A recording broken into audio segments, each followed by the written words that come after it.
الحمد لله نحمده ونستعينه ونستغفره ونعوذ بالله من شرور أنفسنا ومن سيئات أعمالنا من يهده الله فلا مضل له ومن يضلله فلا هادي له ونشهد أن لا إله إلا الله وحده لا شريك له أرسله بالحق بشيرا ونذيرا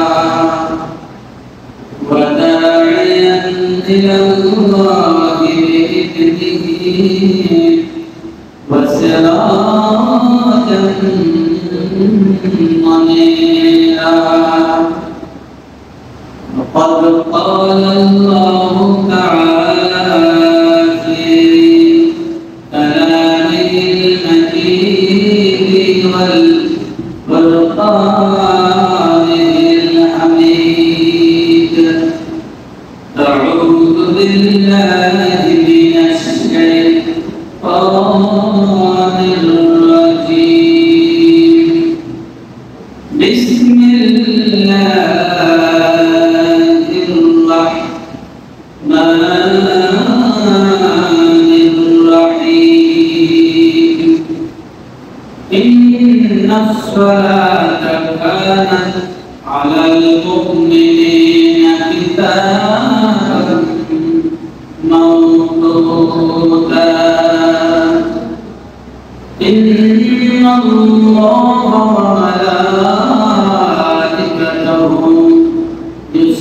يصلون على النبي يا أيها الذين آمنوا صلوا عليه وسلموا تسليما بلغ العلا بكماله كشف الدجى بجماله عصمت جميع خصاله صلوا عليه وآله بلغ العلا بكماله كشف الدجى بجماله عصمت جميع خصاله صلوا عليه يا رحمة للعالمين أنت شفيع المذنبين أكرم لنا يوم الحسن فضلا وجودا والكرم بلغ العلا بكماله كشف الدجى بجماله حسنت جميع خصاله صلى عليه يا مصطفى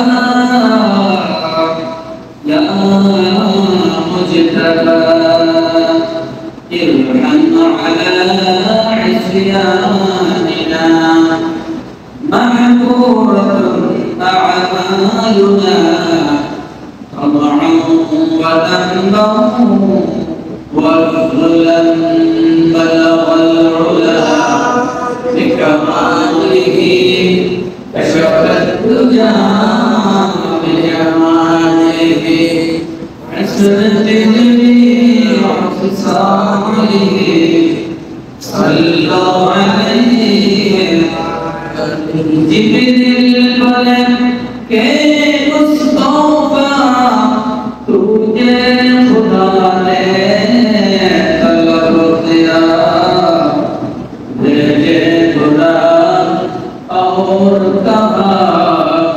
मेरे प्यार उसका भला भला बलुरा कमाली कशफत तुझा जमाने असरत जमी और सारी सल्लल्लाहु अलैहि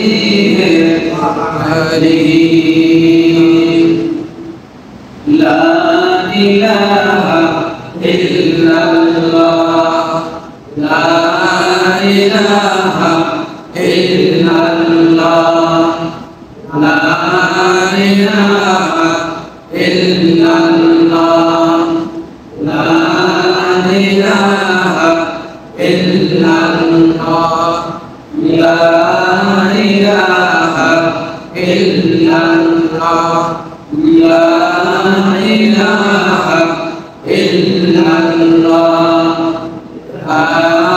इलाहा इल्लल्लाह ला इलाहा इल्लल्लाह ला इलाहा इल्लल्लाह ला इलाहा इल्लल्लाह नहीं माबूद अल्लाह सदा नहीं माबूद अल्लाह सदा ला इलाहा इल्लल्लाह ला इलाहा इल्लल्लाह ला इलाहा इल्लल्लाह ला इलाहा इल्लल्लाह मुहम्मदुर रसूलुल्लाह सल्लल्लाहु अलैहि वसल्लम मुअज़्ज़ज़ मुहतरम अल्लाह की अज़ीज़ मोहब्बत के बरकत महान রাজরাজ সর্বময় ক্ষমতা যিনি একচ্ছত্র মালিক সেই মহান আল্লাহ পাকের পাক ও পবিত্র দরবারে আমরা অন্তরের অন্তঃস্থল থেকে শুকরিয়া আদায় করি আলহামদুলিল্লাহ আরো শুকরিয়া জ্ঞাপন করি যে মহান আল্লাহ তাআলা আমাদেরকে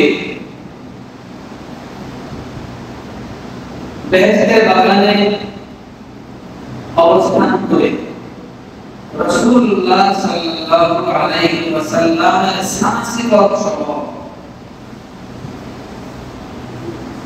কয়েক মর্তবা দুরূদ শরীফ আমাদেরকে পাঠ করার তৌফিক দান করেছেন। আমরা মহান আল্লাহ পাকের শুকরিয়া করি আলহামদুলিল্লাহ। সম্মানিত হাজিরিন,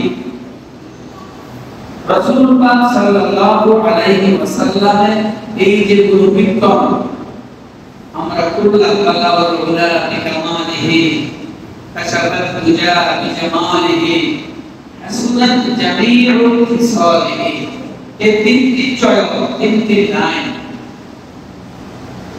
হযরত শেখ সাদী রাহমাতুল্লাহ আলাইহি ওনার দীর্ঘদিনের অনুপ্রেরণা মনের ভিতরে জাগরণ ইচ্ছা আকাঙ্ক্ষা তিনি রাসূল পাক সাল্লাল্লাহু আলাইহি ওয়াসাল্লামের ভূয়সী প্রশংসা তিনি করতেন। তিনি কবিও ছিলেন, একে তো আল্লাহ ওলি ছিলেন, অন্যত তিনি কবিও ছিলেন।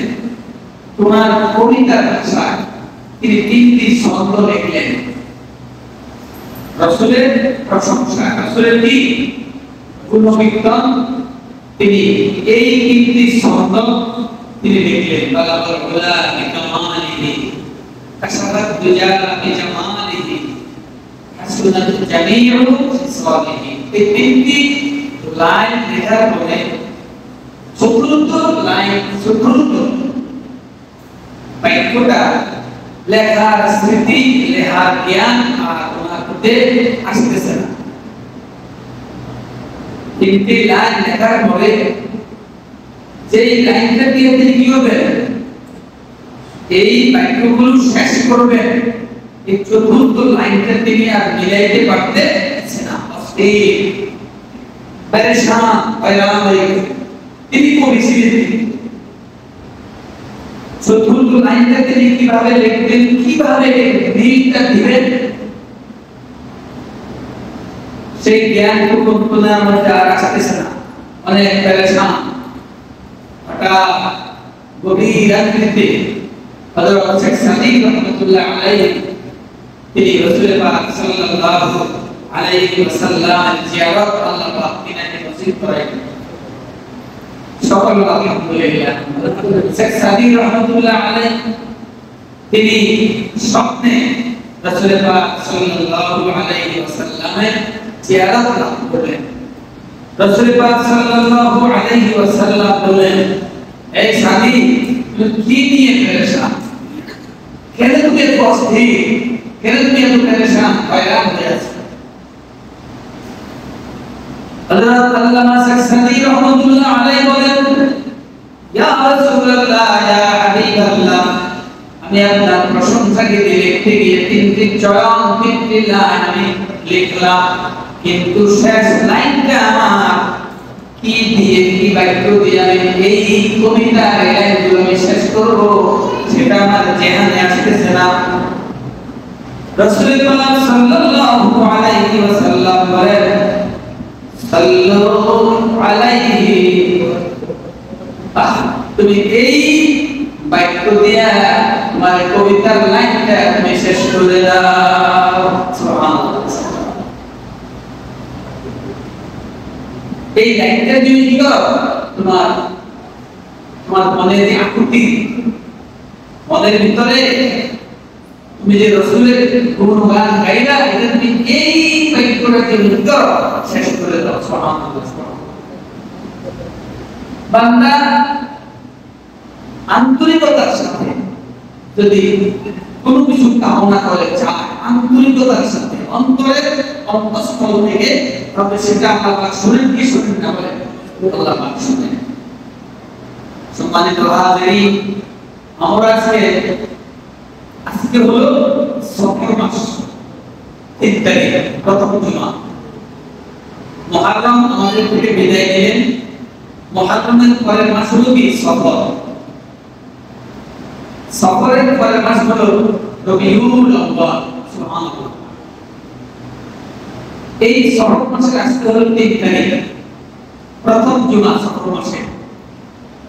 ইংরেজি হলো আগস্ট মাসের আজকে হলো 9 তারিখ। কত তারিখ? 9 আগস্ট।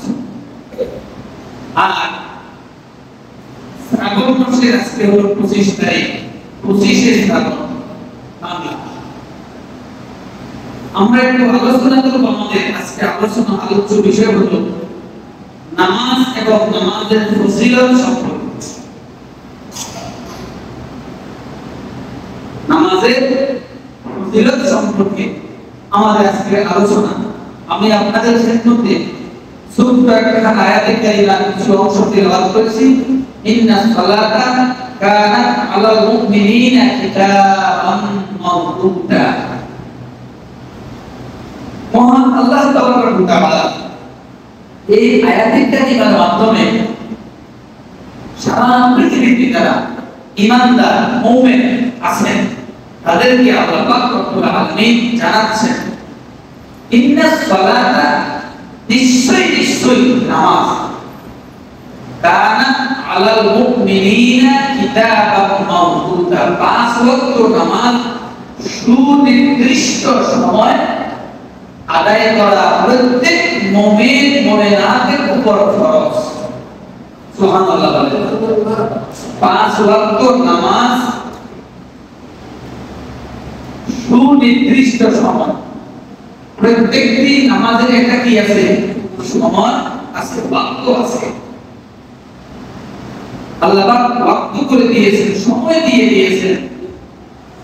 ফজর ওয়াক্ত কখন থেকে শুরু হবে, ফজর ওয়াক্ত শেষ হবে কখন, জোহর ওয়াক্ত শুরু হবে কখন, জোহর ওয়াক্ত শেষ হবে কখন, আসরের ওয়াক্ত শুরু হবে কখন, আসরের ওয়াক্ত শেষ হবে কখন, মাগরিবের ওয়াক্ত শুরু হবে কখন, শেষ হবে কখন, ইশার ওয়াক্ত শুরু হবে কখন, শেষ হবে কখন। এটা আল্লাহ কি করে দিয়েছেন? নির্ধারিত করে দিয়েছেন। এই সুনির্দিষ্ট সময় 5 ওয়াক্ত নামাজ মুসলমান মুমিন মুমিনা পুরুষ মহিলা সকলের উপর আদায় করা কি ফরজ, আদায় করা কি ফরজ।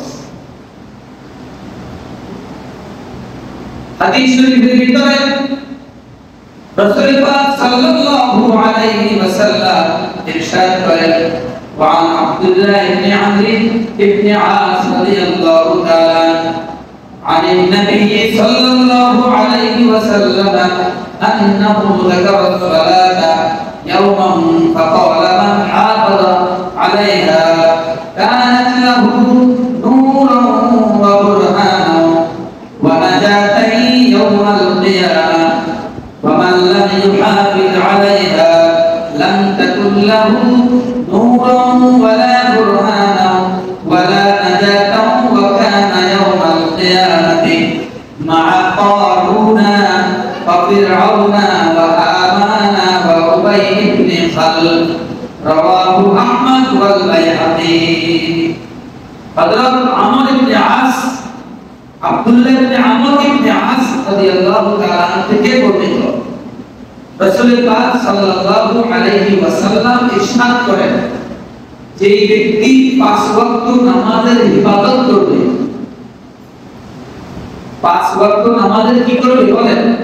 ইবাদত। ইবাদত করা মানে কি? ওই যে সময় মতো নির্ধারিত সময় কি করা, আদায় করা, এটাকে ইবাদত। এভাবে হাদিসে এভাবে বলছে যে ব্যক্তি 5 ওয়াক্ত নামাজের ইবাদত করবেন অর্থাৎ যথা সময়ে এই 5 ওয়াক্ত নামাজ যত্ন সহকারে, খুশু সহকারে, আন্তরিকতার সাথে, ইখলাসের সাথে আল্লাহ পাককে হাজির ও নাজির জেনে এই মুসলমান মুমিন পুরুষ মহিলা 5 ওয়াক্ত নামাজ তারা আদায় করবেন। রাসূল পাক সাল্লাল্লাহু আলাইহি ওয়াসাল্লাম বলেন এই নামাজের ইবাদত করার কারণে আল্লাহ পাক তোমাকে এই নামাজটা তোমার জন্য নূর অর্থাৎ আলো হয়ে যাবে। সুবহানাল্লাহ। এই নামাজ কিয়ামতের দিন তোমার জন্য কি হবে? নূর হবে, আলো হবে এবং তোমার জন্য প্রমাণ হবে। কি হবে? প্রমাণ। প্রমাণ মানে কি?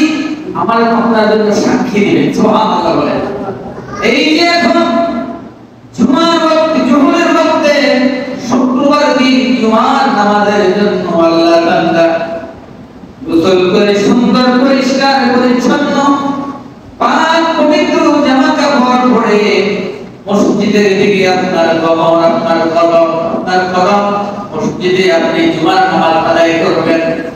এই জুমার নামাজের জন্য আপনি যে যত্ন নেবেন, আপনি যে চেষ্টা করবেন যথেষ্ট, এই যদি আন্তরিকতার সাথে এই নামাজটুকু আপনার আমার হয়, তাহলে এই নামাজ দ্বারা রাসূল পাক সাল্লাল্লাহু আলাইহি ওয়াসাল্লাম বলেছেন এই নামাজ তোমার আসরের দিন তোমার আলো হিসেবে তোমার সামনে হাজির হবে এবং আল্লাহ পাকের দরবারে তোমার জন্য ওই নামাজ সাক্ষী হয়ে যাবে।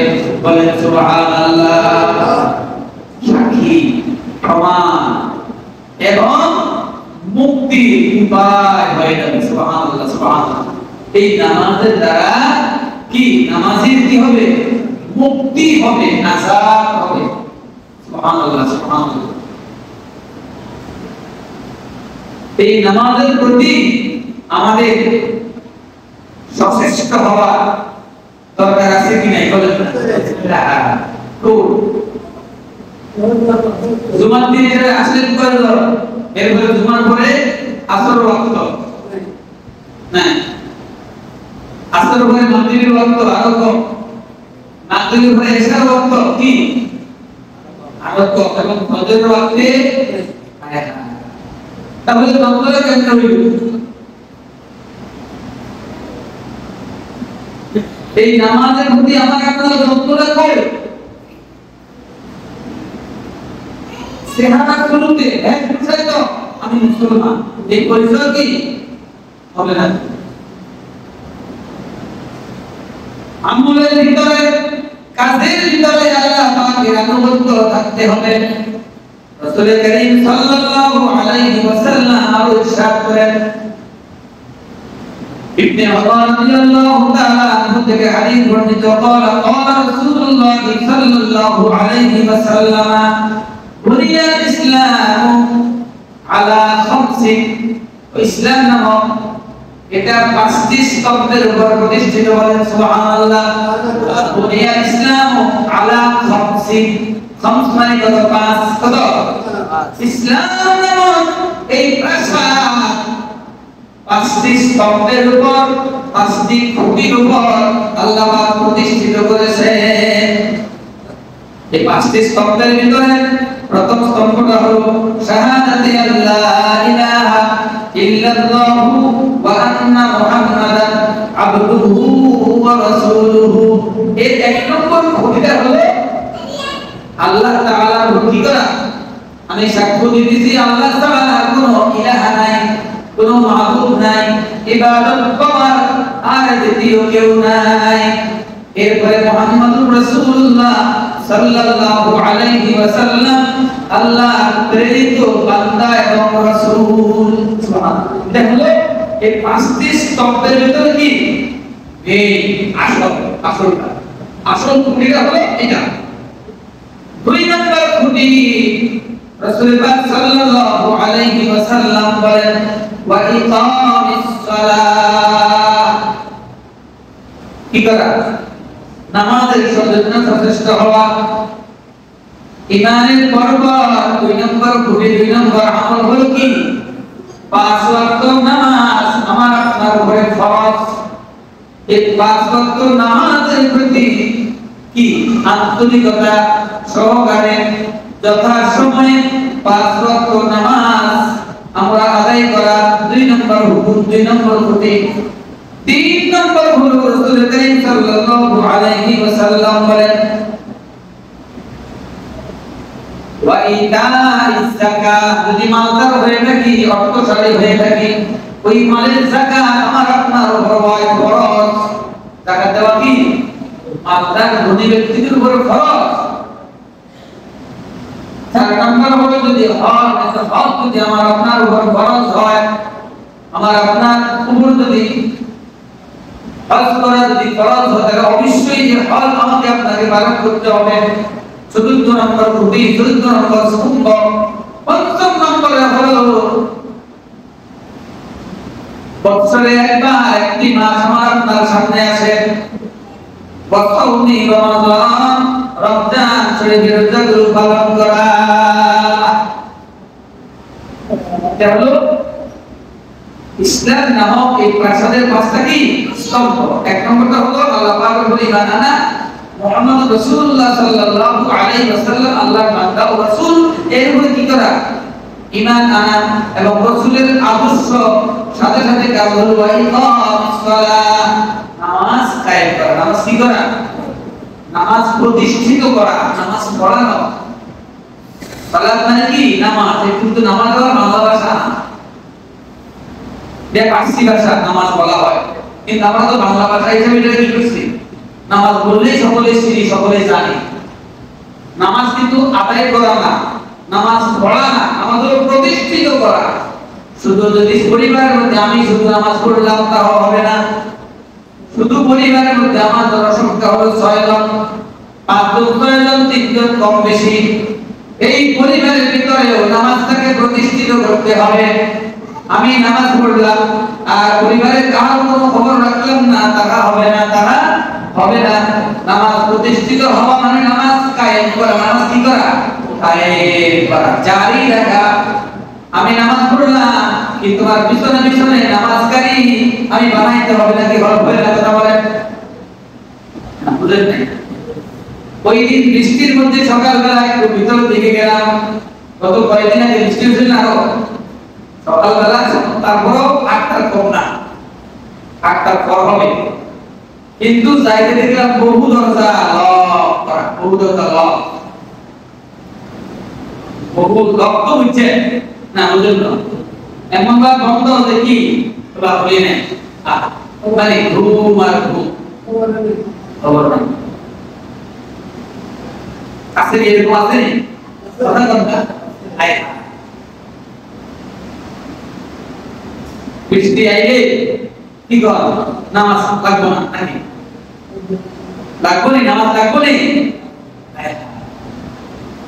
রাসূল কারীম সাল্লাল্লাহু আলাইহি ওয়াসাল্লাম অন্য হাদিসে বলেন, সাহাবীদেরকে লক্ষ্য করে বলেন, ও আমার প্রাণের সাহাবীরা, যদি তোমাদের বাড়ির সামনে একটা প্রবাহমান, যদি স্রোতমান যদি একটা নদী থাকে, তোমাদের ঘরের সামনে দিয়া, দরজার সামনে দিয়া এমন একটা প্রবাহিতমান যদি নদী থাকে, খাল থাকে, স্বচ্ছ পানির একটা ফোয়ারা যদি তোমাদের বাড়ির সামনে দিয়া থাকে, আর ওই পানিতে যদি তোমরা 5 বার দৈনিক যদি 5 বার গোসল করো, কি করো? যদি তোমরা 5 বার গোসল করো, তাহলে বলো দেখি তোমাদের গায়ে কোনো ময়লা আবর্জনা, তোমাদের শরীর থেকে কোনো দুর্গন্ধ হবে কিনা, গায়ে কোনো ময়লা থাকবে কিনা? রাসূল জিজ্ঞাসা করেন কাদেরকে? সাহাবীদেরকে, রাসূলের সঙ্গীদেরকে। রাসূল পাক সাল্লাল্লাহু আলাইহি ওয়াসাল্লামের প্রশ্ন শুনে সাহাবীরা বললেন, ইয়া রাসূলুল্লাহ, ইয়া হাবিবাল্লাহ, আমরা যদি আমাদের বাড়ির সামনে এমন থাকে, যদি পানির ফোয়ারা যদি থাকে, আমরা যদি 5 বার গোসল করি, আমাদের গায়ে কোনো ময়লাই থাকবে না। রাসূল কারীম সাল্লাল্লাহু আলাইহি ওয়াসাল্লাম বলেন, আমার প্রাণের সাহাবীরা, তোমরা শুনে রাখো, 5 ওয়াক্ত নামাজ তার দৃষ্টান্ত। সুবহানাল্লাহ। 5 ওয়াক্ত নামাজ তোমার কি দৃষ্টান্ত। তুমি যদি ফজরের নামাজ পড়ো যথা সময়ে,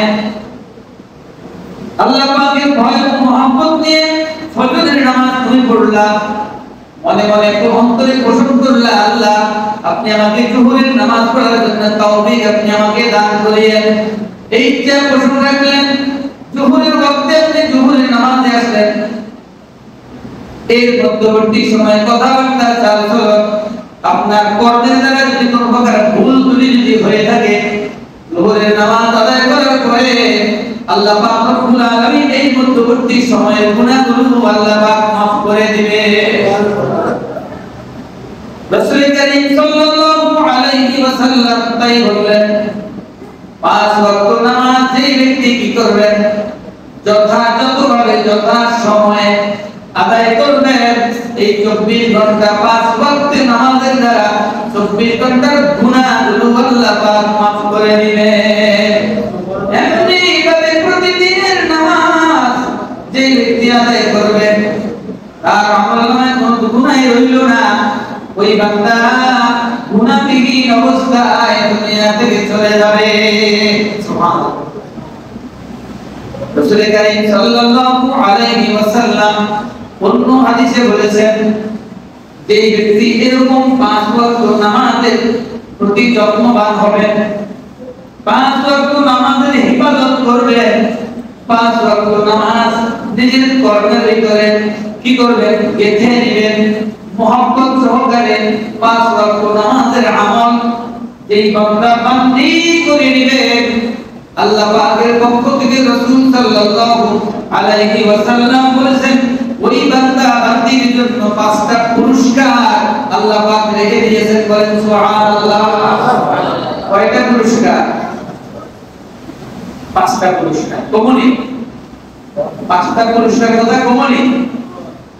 1 নম্বর পুরস্কার হলো রাসূল কারীম সাল্লাল্লাহু আলাইহি ওয়াসাল্লাম বলেন, যেই ব্যক্তি 5 ওয়াক্ত নামাজ আন্তরিকতার সাথে আদায় করবেন, এই দুনিয়াতে আল্লাহ হায়াত দিয়েছেন সত্য, কিন্তু মৃত্যু তো আমাদের জন্য অবধারিত কিনা কথা বলেন।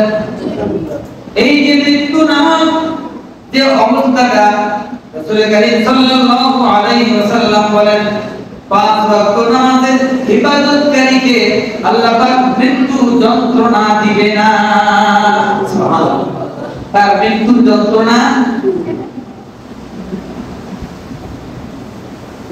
যন্ত্রণা কিছুটা অনুমান করা যায়নি, কথা বলেন না? আমি দেখছি আমার চোখের সামনে একজন ব্যক্তি দীর্ঘ 1 মাস পর্যন্ত 1 মাস এমন উদ্দুশ্বাস তার নিঃশ্বাস টানার লগে একটা পেটের সময়টা পিঠের সাথে মিশে যাচ্ছে। মুখের হাড়া অনেক বড়, কি সাবাল বাচ্চাদের যেরকম ভাবে আওয়াজ এরকম না, অনেক বড় হয়ে যায়।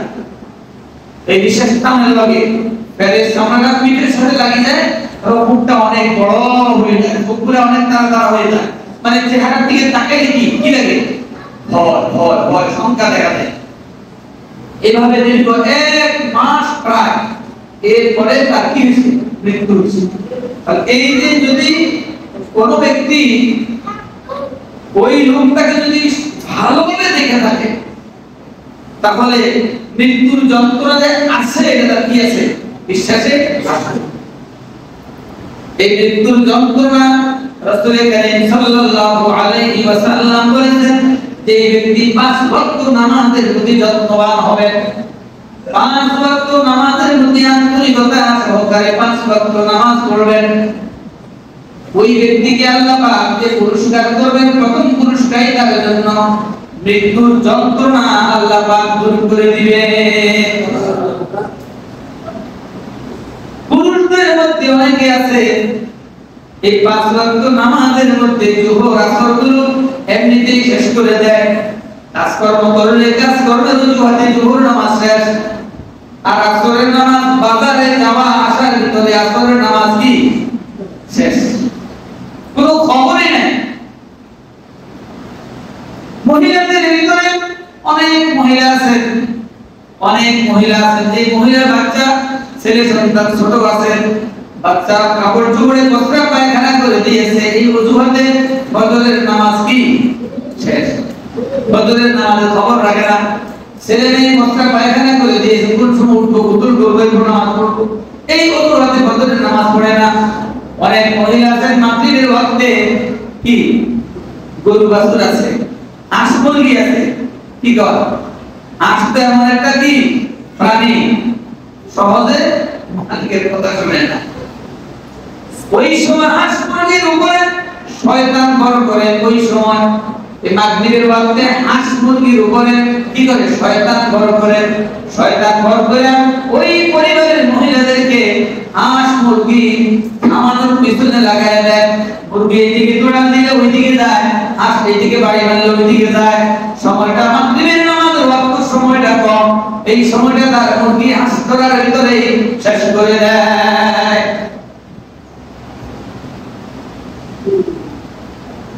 রাসূল কারীম সাল্লাল্লাহু আলাইহি ওয়াসাল্লাম বলেছেন যে ব্যক্তি 5 ওয়াক্ত নামাজের প্রতি আন্তরিক হবেন, তাকে আল্লাহ পাক 5টা পুরস্কার দান করবেন। 1 নম্বর পুরস্কার হলো তার মৃত্যুর যন্ত্রণা আল্লাহ পাক দূর করে দিবেন।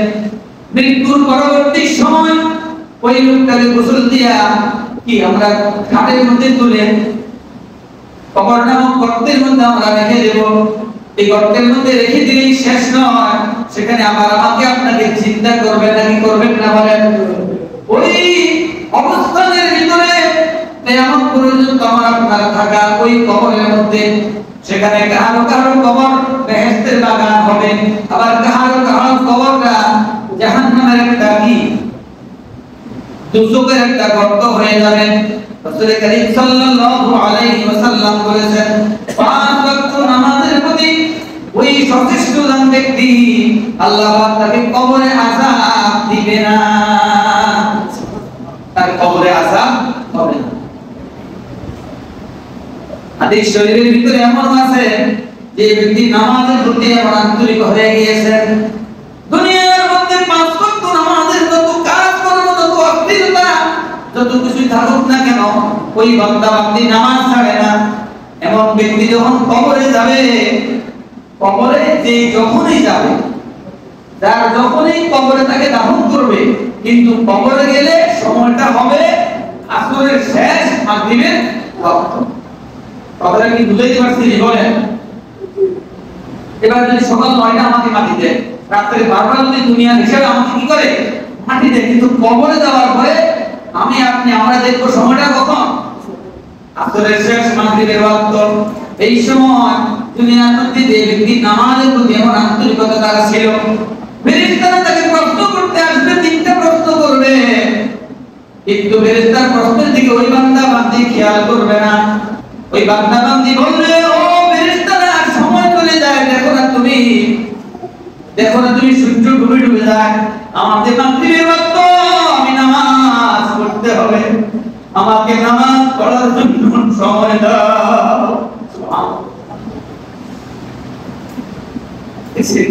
ফেরেশতারা বলবো, তোমার এই প্রশ্ন দিলে এখন কি নয়, সময় নয়, আমার মাগরিবের নামাজ আমাকে কি করতে হবে, ওটার সময় আমাকে মাগরিবের নামাজ পড়তে হবে, আমাকে সময় দাও, তারপরে তোমার প্রশ্ন। ফেরেশতারা বলবেন, পরওয়ারদিগার, এমন বান্দা বান্দি তো কখনো দেখি নাই, তোমার বান্দা বান্দি বলতেছে নামাজ পড়বো। আল্লাহ পাক বলবেন, ও ফেরেশতারা, দুনিয়ার মধ্যে আমার বান্দা বান্দি নামাজের প্রতি এত পাগল ছিলেন, এখন যে কবরে আসছে এটা তার খবর নাই, সে নামাজের চিন্তা, আমার বান্দাকে আর প্রশ্ন করার দরকার নাই। নাউমুন কানাউমুল উরুশ, আমার বান্দার কবরটাকে বেহেশতের বাগিচা বাগান বিছায়া দাও। সুবহানাল্লাহ। ওই নামাজের কবরের আযাব হবে না, নামাজের কবরের আযাব হবে না। 2 নম্বর পুরস্কার। 3 নম্বর পুরস্কার, ও আল্লাহর বান্দা বান্দিরা শুনে রাখো, 3 নম্বর পুরস্কার হলো আসরের দিন যখন সবাই একত্রিত হবে, এই দুনিয়ার হায়াতে জীবন, এই সময় থেকে আমরা প্রাপ্ত বয়স উপনীত হয়েছি, আমাদের আমলনামা লেখা শুরু হয়েছে, কিরামান কাতিবিন, আমার আপনার প্রতি মুহূর্তের সবকিছু যখন লেখা শুরু হয়েছে, ওই সময় থেকে যাহা কিছু আমরা করেছি সব আমলনামা, এটাকে কি বলা হয়, আমলনামা বলা হয়। এই আমলনামাটা কিয়ামতের দিন 2 ভাবে দেওয়া হবে। হাত তোমাদের কয়টা? 2টা না, একটা ডান হাত একটা বাম হাত। যে ব্যক্তি নামাজের প্রতি যত্নবান হবে, ওই ব্যক্তির আমলনামাটা আল্লাহ পাক ওই দিন ডান হাতে দান করে দিবে। যেই বান্দা বান্দির আমলনামা তার ডান হাতে আল্লাহ পাক দান করবে, ওই বান্দা বান্দির জন্য খুশখবর, সুসংবাদ, বলেন সুবহানাল্লাহ। ওই বান্দা তার আমলনামাটা, ওই বান্দি তার আমলনামাটা নির্দ্বিধায় আল্লাহ পাকের দরবারে পড়ে শোনায়া দিবে। 3 নম্বর পুরস্কার, তার আমলনামা কোন হাতে হবে? ডান হাতে। বাম হাতে আমলনামা হলো এভাবে, তার বুকটা সিরা, হাতটা লম্বা করে বুকের ভিতর দিয়ে ঢুকায়া পিছন দিক দিয়ে বাহির করে তার হাতটার পিছনের দিক দিয়ে তার আমলনামা দিবে। এবার এমন কিছু করে এদিকে ঢোকা, এমনি করতে গেলে ওদিকে তো আমলনামা সে দেখবে না, তার মানে হলো সে অবস্থ অবস্থায় জাহান্নামী হয়ে যাবে। এই 3 নাম্বার পুরস্কারটা কি? তার আমলনামা কোন হাতে হবে? কোন ব্যক্তি বলেন না, কোন ব্যক্তি? যিনি 5 ওয়াক্ত নামাজের প্রতি কি যত্নবান, 5 ওয়াক্ত নামাজ যিনি সঠিকভাবে বা জামাতে আদায় করেন, ওই ব্যক্তির পুরস্কার। 4 নাম্বার পুরস্কার হলো আল্লাহ পাক রব্বুল আলামিন এই হাসর ময়দানটা পার হওয়ার পরে তাকে একটা ফুল পার হইতে হবে, নাকি হবে না? সেটা কি ফুল বলা হয় বলেন? বুসরাত।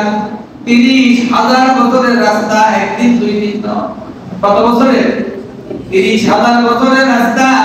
উপর দিকে উঠতে 10,000 বছর, উপরে উঠে সমতলভাবে 10,000 বছর, আবার নিচের দিকে নামতে কত বছর? 10,000 বছর। 30,000 বছরের রাস্তা বুলসিরাতের ফুল। ওই নামাজের জন্য বিজলি যেমন আকাশে কি করে দেখা যায় মুহূর্তে, কি করে বিজলি দেয় না?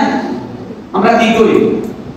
হাজিরি ওই এই আছে এই নাই, ঠিক না? ওই রকম ভাবে ওই নামাজি আল্লাহর বান্দা বান্দির জন্য 30,000 বছরের রাস্তা বিজলি নেয় আল্লাহ পাক তাকে পার করায়া দিবে। সুবহানাল্লাহ। কয় নাম্বার? 4 নাম্বার। 5 নাম্বার পুরস্কার হলো ওই নামাজের জন্য আল্লাহ পাক তাকে চিরস্থায়ী জান্নাত দান করে দিবে। সুবহানাল্লাহ। বিনা হিসাবে তাকে কি করবেন? চিরস্থায়ী জান্নাত আল্লাহ পাক দান করে। কয়টা পুরস্কার হলো? এই পুরস্কার কি পুরস্কারের আকাঙ্ক্ষী আসেনি? আমরা কথা বলেন না? আল্লাহ পাক রব্বুল আলামিন যেন আমাদের দৈনন্দিন বাকি হায়াতটুকু 5 ওয়াক্ত নামাজের প্রতি যত্নবান হওয়ার আন্তরিকতা আল্লাহ পাক যেন আমাদের অন্তরে কি করে স্থান দিয়ে দেয়, ওইরকম ভাবে যেন 5 ওয়াক্ত নামাজ আমরা পড়তে পারি, যেই নামাজের আমলের দ্বারা এই পুরস্কার আল্লাহ পাক আমাদেরকে দান করবেন।